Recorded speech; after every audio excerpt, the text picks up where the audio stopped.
One. All right, everyone, what's going on? Hope you're having a wonderful day. Coach D here, the Shift Method. And I got, one of the heavy hitters in the fitness industry in the South Florida region today. I am honored, so, beyond thrilled to be talking to my man, Joe Drake. Joe, can you introduce yourself to the people for me, please? Yeah, absolutely. First off, you might not be able to tell I'm blushing on this side of the camera. The lighting's too good though, so you don't see it. I'm excited to be on here with you as well because we're connected, right? There's the thread that connects us for quite some time now.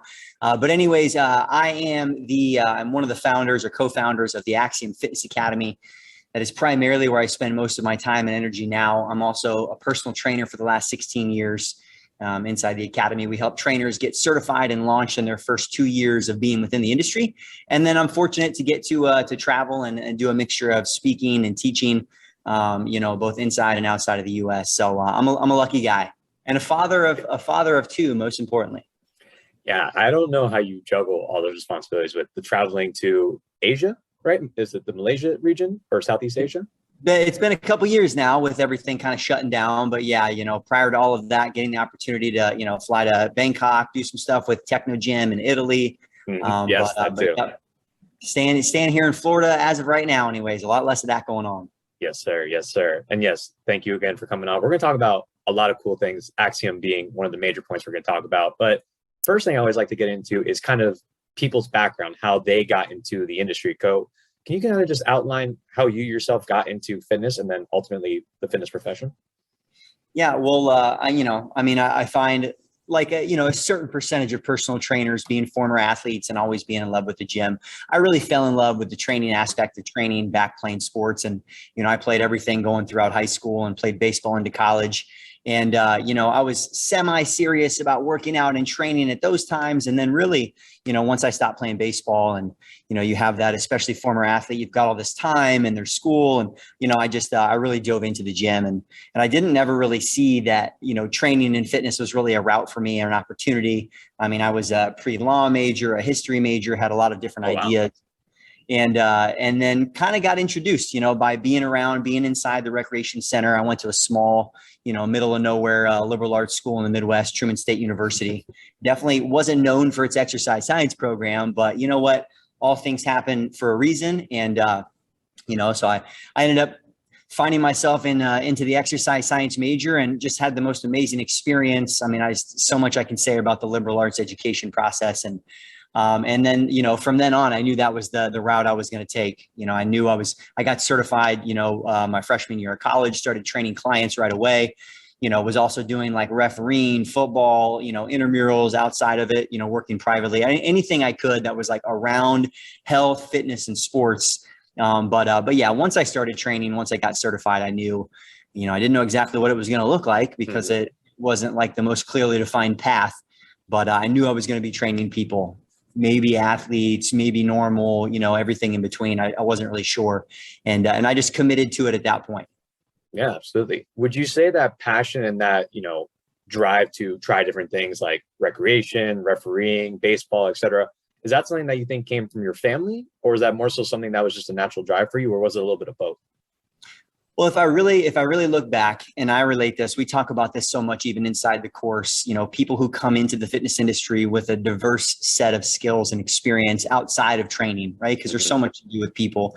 If I look back, somehow I just found myself into like all kinds of odd jobs and, I didn't realize it then, but looking back now, lots of small little entrepreneurship opportunities that definitely, if I look back, my mom and dad were a huge impact on.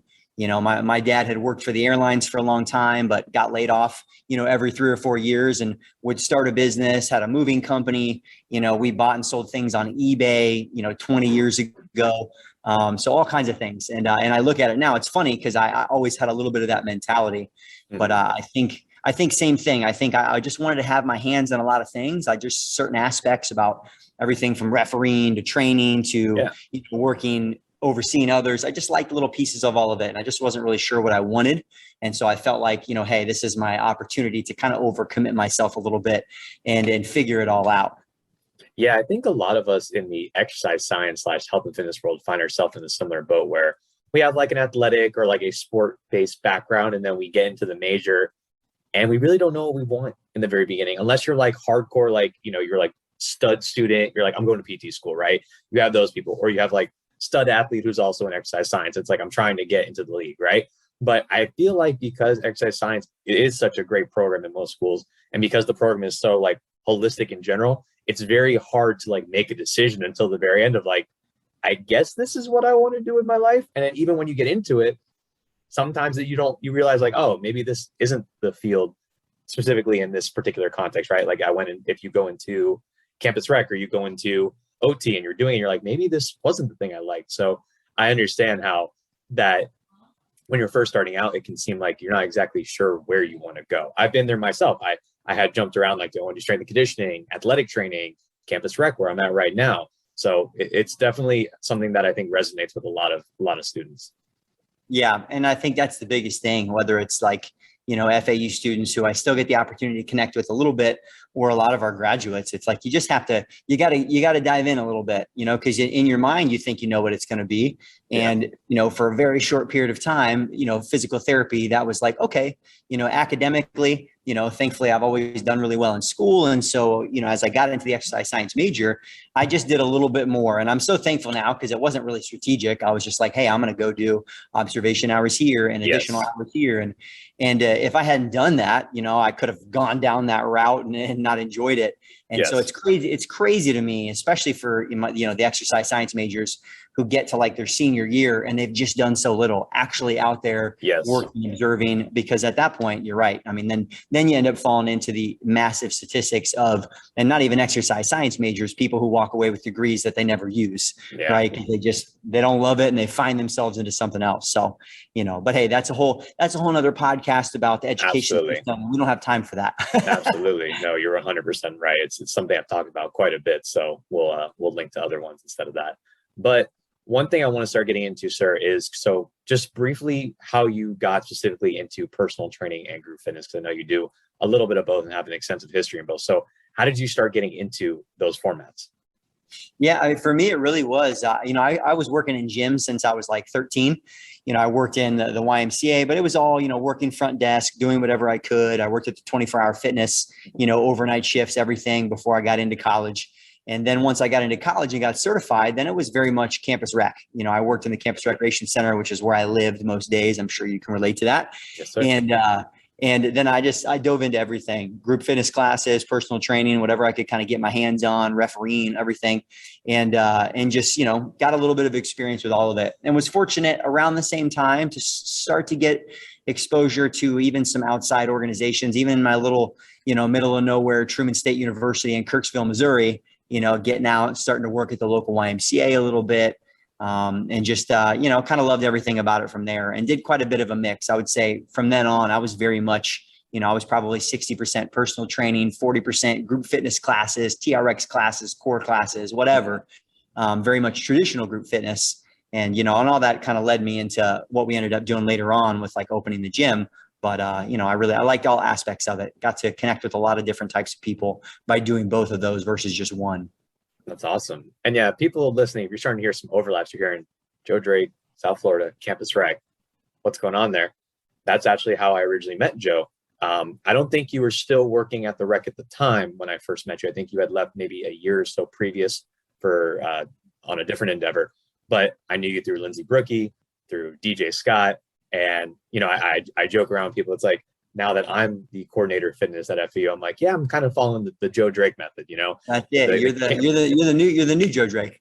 Exactly. Right. So, but no, it's a great blueprint. And that segue is really nice into kind of, after campus rec, after working at FAU, kind of your first major, I guess you could say, gym endeavor with like co-owning a gym, and that's Gravity and Oxygen. So can you tell us a little bit about kind of that whole experience?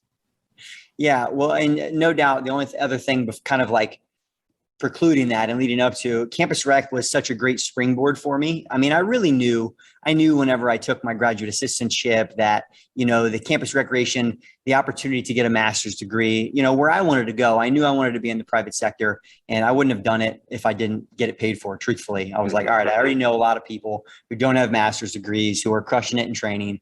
But hey, if I can go do that, I can gain some experience and then do that after. So it was really kind of one of my plans all along. I ended up falling in love with campus rec a lot more than I thought. And so, I got to move into a couple different positions, but I knew there was just something about doing something on my own, getting outside of it. And so I ended up, having some stuff going on along the way. And really made the jump probably before I was really ready. I mean, thankfully at the time I was a single young guy. Yeah. I had no risk really, a single young guy making okay money, had enough clientele built up where I was like, all right, I'm just going to do it. And the moment I did, the universe opened up for me, and, luck is always a huge part of it, but I got very fortunate. There was another gym that had closed down, and this is, goes back quite a ways, 2014. To Beehive Fitness, which was like one of, especially here in Boca, probably one of the first really like boutique fitness concepts around here. And, the woman had just kind of gotten burnt out and was moving on to other things. And I was just teaching one class there, right? One class maybe for like a month or two. And then all of a sudden, 40 to 50 at least of her members, once she closed down, were like, hey, Joe, we know you're doing this thing real. Like, wow. Where do we go? And so I really had, in addition to my own clientele, I had like a small, like the start of a group fitness studio handed to me. And so I can't say how much luck there is involved with that, being in the right place at the right time. And long story short, who was my girlfriend at the time, we met at FAU, and she's now my wife, and we've got 2 kids, but we ran a group fitness studio. This was Drake Fitness. We ran for about 9 to 10 months out of a dance studio. And that was personal training, small group classes. They didn't do anything before noon. So we had a great situation, trained the owners, and that ended up kind of over time. I knew that was only going to take us so far. And that led to meeting my business partner, who I actually met at JC Santana's place as he was a longtime independent contractor there, had built a great business, had a great reputation. And I was working out over there, training clients in the morning and at night. And, we got to know each other over time, and we both just saw an opportunity. There wasn't nearly as much. Orange Theory was around, but they weren't super local here. We had the opportunity to kind of, launch a group training concept. Really, I think even around here, like Slash Fitness was probably the only other, thing that was in Delray. So, we took inspiration from a lot of things and got fortunate that we had we had an investor and investment opportunity, and took action, so we, took a risk. And I can still remember, like, oh my gosh, signing on the dotted line for the amount of rent we were going to owe every month, which is crazy. But you know what? We were fortunate. I had my little business that was, growing and thriving, and he had a great business he had been running for a long time, personal training, some groups. And so, by combining forces, I knew right away, I was like, all right, well, we're going to be fine. We're going to pay rent. We're going to be able to grow from there. And that really took off in those first couple of years. So yeah, it was it's crazy to look back now how much happened in that period of time, but how small of a period of time it was, because it was probably less than 12 months. I left in 2014 FAU, and we had a studio open at the beginning of 2015. So it was a quick turnaround. Yeah. I think one thing that cannot be overstated and that needs to be highlighted is what you talked about. I know you mentioned, and with everyone who's successful, there is a certain amount of luck, right? Right place, right time, didn't plan it, it just happened, right? But one of the many things I respect about you is what you kind of said, and that is taking action. It's one of my mottos and my themes is just do the damn thing. It goes back to what you said about college students, where it's like, do you have any experience by senior year? And you hesitate and you second guess and you need it to be perfect so you don't do anything. You have to be responsible. You have to think and analyze. But at the end of the day, man, you gotta just do it and roll with the punches, and then good things will most likely come your way. And it's awesome to see that you're living proof of that, sir. So it's really enlightening. It's really, awesome to see and reassuring for people who are in our space. Yeah. And you know what? I find it's easy when you've experienced it in life, because then it's easy to keep doing it. And, it's a tough thing. It's so reassuring too. Like once you've done it and like the good things happen, that fear and anxiety, it's not that it evaporates, but it becomes manageable, Yeah. 100%. Yeah. No, there's no doubt about it. You end up creating more and more of those opportunities because you just keep doing it. Absolutely. The last thing with your fitness background, sir, this is something I always love to ask trainers, coaches, because I think it's really cool to see the different styles or philosophies is, what would you say overall is your fitness philosophy? And I mean, that's a great question. You know, I think definitely as I look at it now, training for 16, going on 17 years, where if I had to simplify it now, it's people over physiology. And I've, been fortunate to learn from some of the best people out there in the industry, got to start running my business out of JC Santana's place, be around him, my business partner, who was an amazing training mind, spend time with Nick Timonello, being at all these conferences and events now. And it kind of always in the pursuit of like, what's the secret sauce that they got, right? And you get there and you're like, dang it, I'm doing it already, right? Like there's a lot of it and you evolve over time. But my biggest thing is it's people over physiology. I really feel like, at this point in time, and I'm not training high-end athletes, I'm not at the top levels of performance, so I won't claim to have the highest level of knowledge in every category. But for the average person, I could probably stop learning training tactics and strategies at this point in time and only spend time just trying to figure people out. So that's my thing. I do feel like, hey, I've got a great programming system and process that I've taken, stolen, and adapted from the best people out there. But my main priority is figuring out, how do I make it fit for the person? How do I make them fall in love with what we're doing? Right? Because, if we can get them to fall in love with the process, then they'll keep coming and doing it. And if we don't do that, then nothing else matters, and that's the stuff we talk about in the inside of the course. Programming, it's never going to be perfect. You want to put time and energy into it. It is important, but it's not the most important thing. Absolutely. I love that. And I harp on this all the time, is that at baseline, you have to be competent, right? Like you got to know the basics of programming. You got to know the basics of anatomy and physiology for client safety and helping them get their goals, right? However, you could be the best programmer. You could have the alphabet behind your name. You could be the most knowledgeable person in the world. If I can't relate, empathize, get to know my person and help them change their behavior through various processes outside of programming, my programming isn't worth, jack, right? It's useless. So it's not the best. And you can be a great program. A lot of people are great programmers and great relators or people. But I would agree that the programming, except for like at the extremes, like you said, the athletes, you give people anything, they're going to probably benefit for a good amount of time. It's, can I have you be consistent? Can I have you enjoy your time? Can I have you work in a way that's sustainable and that's going to be beneficial for your goals and for your lifestyle? That to me is probably the most important thing, period. Yeah, for sure. And you know what? I mean, part of it, that's maybe not as sexy of an answer, right? You go through all the schooling and certifications to learn all the best ways, and you still get to use all of it. It's still invaluable. But I think a lot of times, funny enough, even for trainers, we end up doing it for ourselves, right? There's a lot of those strategies. And then you take elements for people. And I think you'll find certain client types, like they really want that more than others. And that'll also help you create a certain category. Like I know a lot of my clients, they like knowing that I have a super high level of knowledge and comfort. I'm going to work around any injury and I'm going to push them, right? I'm going to push them, but in the way that they need to be pushed. So yeah, I mean, I think that's it. And it just comes with time. I tell people inside of the course, it's a patient process. You got to spend a lot of time obsessing about programming for a little while to make your mistakes, find your system. You got to come to it on your own. And the last thing I'll say on this sort of before I move on is you're right. It's not sexy. It's not what sells. It isn't what gets likes on Instagram, right? So people, I think, ignore or maybe skip over that section.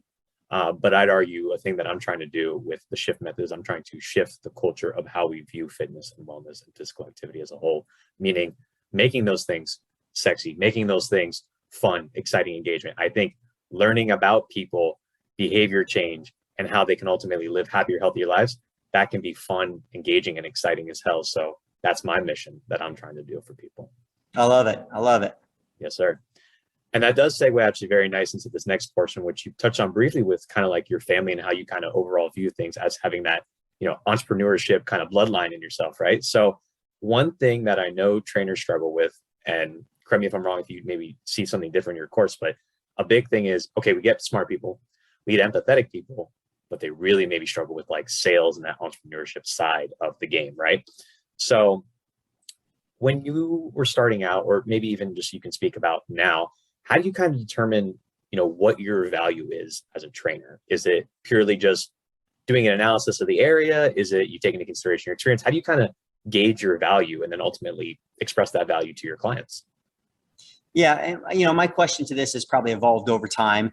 The more strategic, call it not textbook, because truthfully, the textbooks don't talk about any of this stuff, but, the planned version of it is obviously taking a look. You got to be realistic and relevant to the area that you're in, your experience level. And that's what I tell people here. Cause even for a lot of our graduates, we help and I help beyond. It's like, hey, okay, here we've gotten certified. Let's now start setting up your services, your pricing. And I'm all about not overcomplicating it, especially early on. It's pretty much what's the largest number that you're comfortable saying out loud and you're confident. Right. I think that's a good indication. And some of that comes from understanding what other people are charging, where you feel like you sit into that experience level, where you're training people at a park, in a nice facility, all those things that come into it. And then straight up just having that conversation, like what's the largest amount? What's the highest number that you would feel confident saying and asking for without any type of like guilt or regret or anything in your own mind? Start there, because the nice thing is you can always build up over time. And so I think that's my best way of looking at it. And then in general, it really just comes down to that. You get to a place where you're okay turning down more people because you have more clients, but all those things take time. So I wouldn't expect someone to come in and, say, hey, I'm a brand new trainer. I just got certified. I'm 125, 140 bucks an hour. I mean, good luck. First off, you're not going to be confident in even saying that number out loud.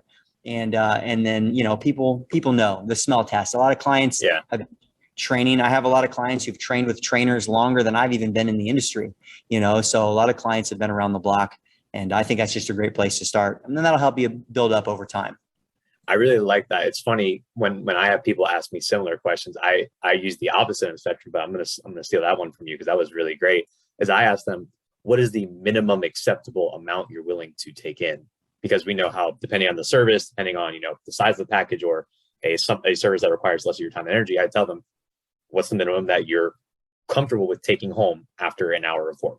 And so that gives them like, here's the floor at least. But I like that because now you've outlined the ceiling. So that's pretty cool. And that maybe that's a great way to create the range for them too, because I think the only issue with that method that I see is just knowing.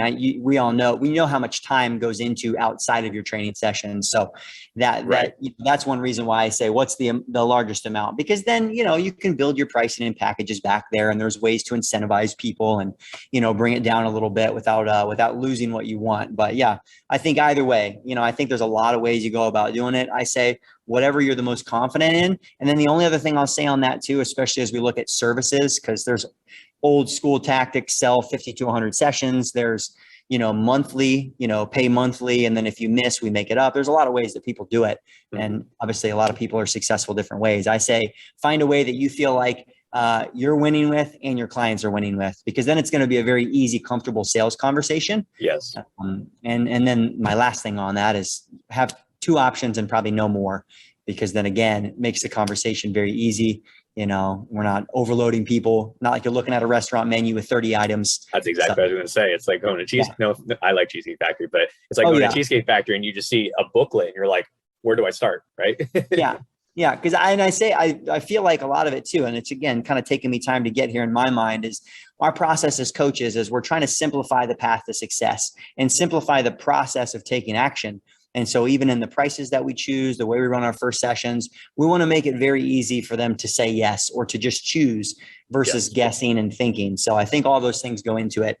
And again, you do it in different ways. I wasn't charging people that way. I wasn't charging probably nearly enough when I first started, but I did what I needed to do to build my business. And that's what people do. Live and learn, sir. Yeah, 100%. If you had to give let's say an Axiom graduate, right? Someone who's brand new, bright-eyed, ready to start their journey as a coach and getting clients, what would you give as like your number one or best piece of advice for how to sell, whether it's through confidence or just however, maybe a good method for them to really sell? Well, I would say, because I feel like it very much goes together and trying to figure out where you're going to get your first clients, and that's going to vary whether you're going to be at a facility that's funneling you people or you're finding them on your own, different challenges. But I think in that aspect, go for the low hanging fruit in your life. And I don't mean like best friends, but thinking about your network, your circle, where could those first 3 to 5 people come from? And kind of start from there. Because for one, from a comfort level, that's people that might be second, third connections. Maybe they already know of you or know you. And like, that's going to make the process a little bit easier than just meeting someone cold for the first time. Yes. And then the only other thing I can say is I feel like, you know, especially prior to the point where you're getting a credit card, you're asking for money, you're making the sale. Really, for me, I just say you're helping them take action, is just spend as much time as you need to or you can, and just provide as much value. And I say that's everything from giving them that hour of time when you guys get together in person, to spending time with them, you know, ahead of time on the phone. I really look at it as like, it's like an interview for us, you know, and obviously there's an aspect of interviewing each other, but for me, I want to know as much information about this person as possible before we get to that point, because I want to know, I already want to know through, truthfully, I'm stalking their social media. I'm Googling them. I'm looking on LinkedIn. I'm talking to friends if it's like a friend connection to get more information. And then I'm probably going to have a phone call with them before I have them come in, so I can break the ice. I can already vet some questions. And then that way you kind of know coming into that first session where you're going to have these conversations, you know what barriers already exist. You know what their biggest issues, pain points, motivations kind of already are, and you can really cater that experience to what they're looking for and to their personality type, you know. And so I think that although it does take more time, strategy, and energy to do so, I think your success rate will be much, much higher because everything you're doing in that session. And again, not to make it a longer answer, but even things we talk about, assessments, everything else inside the course, none of it matters if they don't take action. So I think the only primary goal in that session is rapport, you know, building value and helping them take action. And so I say, think about how you can set your session up to be that way. And then at the end, when it comes to taking action and asking them, I mean, it's so much easier because you've already provided so much value. They already feel like they're working with you, you know, so it's one of those things that even goes back to, you know, there's a pretty well-known sales book, Influence. And it's the principle of reciprocity, right? If you're providing so much value to someone up front, there's almost like a need to say yes, right? So not that we want to trick people into it, but there's just a lot of pieces that go into it. And I think that covers quite a bit. Rings true to your philosophy, people over physiology, right? Get to know them, build that rapport. For sure. I love it. Let's talk about Axiom Academy now. Something I'm really excited. And of course, you know, got to represent, sir. Repping it, baby. You're looking good in that t-shirt. Fits very well. Thank you. So for people who may not be aware of it, because they don't follow you on social media for some reason, I don't know why, but what exactly is Axiom Academy? Yeah. So in the simplest form, the Axiom Fitness Academy is a prep course, and it's really primarily geared towards 2 things. First off, helping people pass their certification. Got to get past the driver's license. So we simplify that process. It's an 8-week course. We make it hands-on. So people come in and they actually spend time with us on Saturdays to go through, learn the material, experience it from a coaching, example and environment. And so again, not only making it easier to pass the course, which thankfully we have, our passing rates are, crazy high. And that piece I'm not even worried about most times anymore. As long as people do what we say, they're going to pass. Yep. And then the other piece is just elevating their training confidence so that if they were to go to start training somebody a week or 2 after finishing the course, they would feel confident in doing so. Because I think that's the biggest gap. And I'm in on a lot of, social media, Facebook groups and stuff for NASM, for NSCA, for ACSM, different organizations. People just get certified and then they're still lost, right? I mean, we all know that's just a issue with the way that certification happens in fitness. Yeah. So we try to bridge that gap and create it in a way that it's really about getting them to launch point, because we could do a 6-month or a 12-month program and make it probably more expensive, and people may or may not even do it. But I know the most learning happens once they get to the point where they're training clients. And so we want to get them there as safely and as effectively as possible. So we've been doing that since 2014. I love it. I was a participant in and now have been leading the ACE personal training prep course for about, almost 4 years now. And even when I got certified through, because Axiom is through NASM, right? It is, yes. Okay. So I got NASM certified and I passed my test, but I was like, cool, I got the sheet of paper. I have no practical experience. I don't know how to do an assessment. It's hard to know how to apply all that information you learn. Exactly. So my mentors and supervisors at the time, they're like, take the ACE prep course. And I'm very happy I did, because 1, I got to compare certifications, which is really cool, because both have pros and cons. Some have different philosophies, so you get to learn different stuff. Yeah. But I also got the hands-on experience that when I got a client, I was like, wow, I had just been given a client without this hands-on coaching, this practical knowledge, I would have been so lost. So having that kind of a course is really, it's amazing what you're doing. Yeah. And, I think people, it's like anything too, especially a lot of people getting certified. I mean, the percentage of people that are not of the age group that you and I were, right? Obviously there's college students, but it's a massive percentage of people in their 30s to 50s who are reinventing their life. They're having second lives and careers. Their kids are getting older. And it's a really, from what I find, it's an amazing group to get certified because they have so much other life experience. They can succeed very quickly, but they don't want to do it on their own. Right. Yeah. And people generally don't really, aside from a few, most people like to learn with others and they want to learn in that environment. And then they want to have a support system even once they're done. And so that's really kind of been our goal within Axiom. And now, as it was very much a side project, as I had the gym with Gravity and Oxygen, I just wasn't able to put the time into it that I am now in the last 2 years. Now it's really building this little community here in South Florida that not only, is helping place trainers inside of gyms and helping gym owners in that aspect, but also just giving people kind of a connection and a network to something bigger, which I think a lot of us desire to have. Yes. I think that's why people join gyms. They go to group classes, they become parts of clubs. And so providing that for trainers as they're figuring it out, because it's not an easy path as you just get started. So I think people need that. Yeah, absolutely. Is Axiom something that was created by NASM, or is it a company that you created that works in partnership with NASM? Yeah. So whenever I first left FAU and we were teaching the ACE courses, and then I had just transitioned to NASM because I had just developed a relationship with them. And I love their materials all the time. Although all the organizations, they've all leveled up now, like ACE's online stuff is great. Mm-hmm. And I was like, I've got to do this privately. I love it. I know there's a need for it, and there's not competition doing it, right? It's going to be an interesting business model to figure out, because if it was an easy model, somebody would have been doing it. I knew that. Yeah. And I just got fortunate. Someone else who, my former partner in the academy, he owns a couple kickboxing studios here in Boca. He was kind of trying to start to do the same thing at the same time. And so we just, we combined forces. And I say that early on, I just taught for him. He had started what was the Elite Fitness Institute. And it was an NASM license. And NASM has there's very few academies out there like us. There are a lot of university programs, but fewer private organizations that are running courses. And it's not a very well-known thing. Even NASM, they don't advertise it in a big way, right? It's not the money maker that the rest of the stuff is. And so so Axiom is, and along the way, hey, there's my lessons learned on choosing business names. And, we had a name issue. And so we founded, and I became a business partner in the Axiom Fitness Academy. And so that is us. That's owned separately and privately. And we do license NASM material. And then some of the other things that we do, like our kettlebell certification and other workshops and mentorships, are just self-created. And, some of them CEU approved, some of them not. But the NASM course, that is like a licensed relationship. So we've got the ability to say we are an accredited NASM Academy. We teach the material. People get certified through them. I love that. Something that this is a very long-term project. It's in its infancy right now, but something that I hope to do in the future is what I'm currently calling the Shift Method University.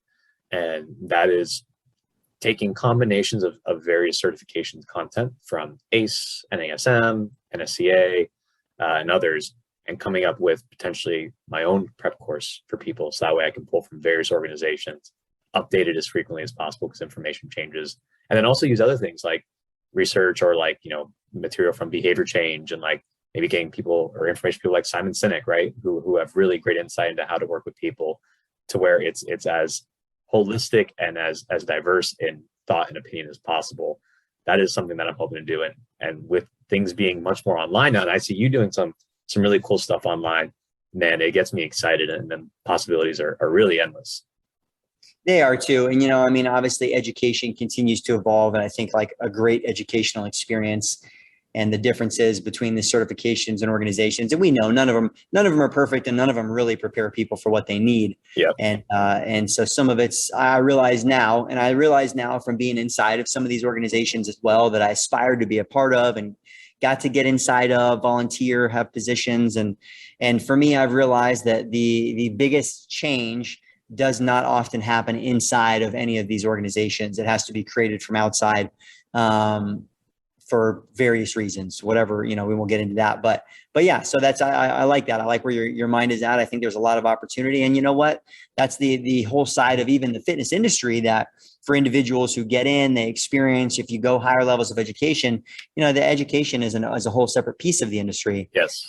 That's out there. So, and I know that'll be continuing to shift and change in the coming years. I know quite a few organizations that are doing a lot of work behind the scenes, not the big major players, but other companies that are trying to do like what we're talking about and create better processes for people. So I'm looking forward to it. What does the future hold for Joe Drake?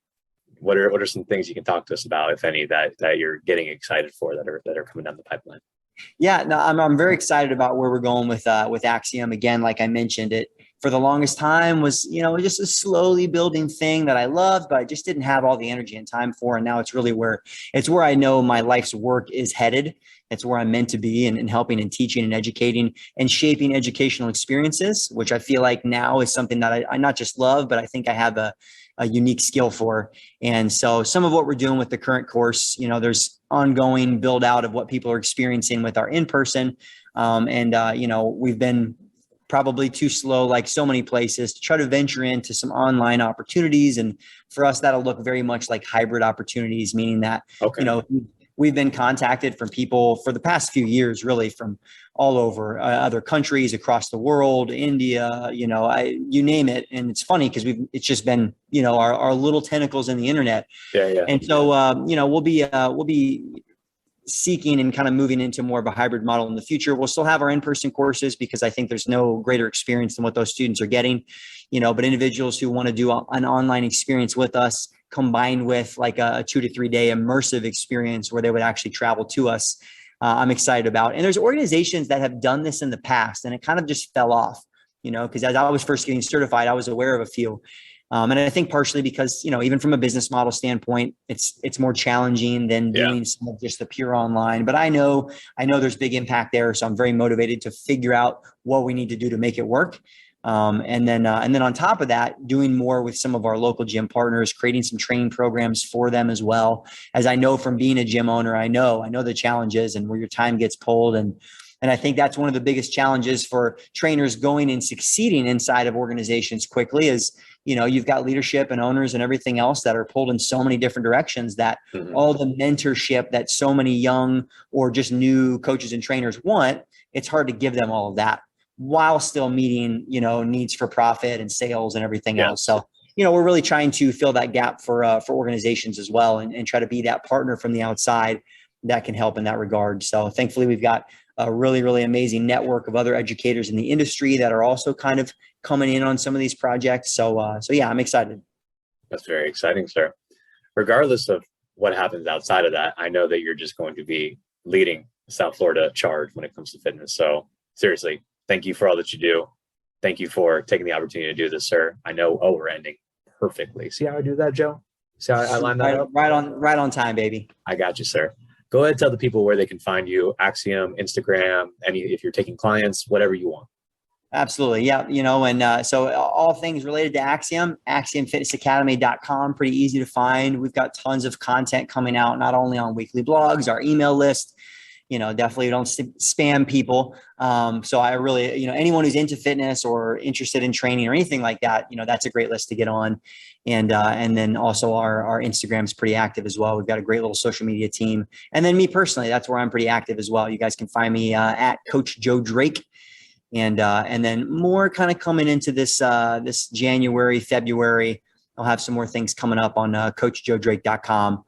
Some more individualized and small coaching for trainers and coaches who are, beyond what we do within Axiom and still trying to kind of navigate their path within the career. So find me there, Coach Joe Drake on Axiom or on Instagram. That's probably the easiest way.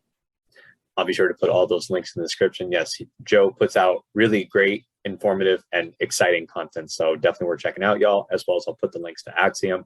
Also, Joe and I are going to be at Johnny O's Gymnasium on October 22nd. Come hang out. Hang out. That's right. Come hang out. It's free. I'll put the link in the description to where y'all can register, get your ticket. Food, drinks, DJ. It's going to be a party. It's going to be a lot of fun. You can chat with me, Joe, and other people in the fitness space. So please come check that out. Y'all know where to find me. Instagram, TikTok at @the_shift_method, trying to update daily, exciting, and engaging content for y'all. As well, you can head over to the shiftmethod.org. We got the store still. You can get shirts, water bottles, pants, you name it, we got it. And of course, coaching opportunities, you can direct message me, or you can just click any of the take action buttons. Again, that's theshiftmethod.org. Joe Drake, pleasure, sir. Thank you for everything you do. Man. I look forward to seeing you here in a couple weeks. Yes, sir. Have a great day. All right, buddy.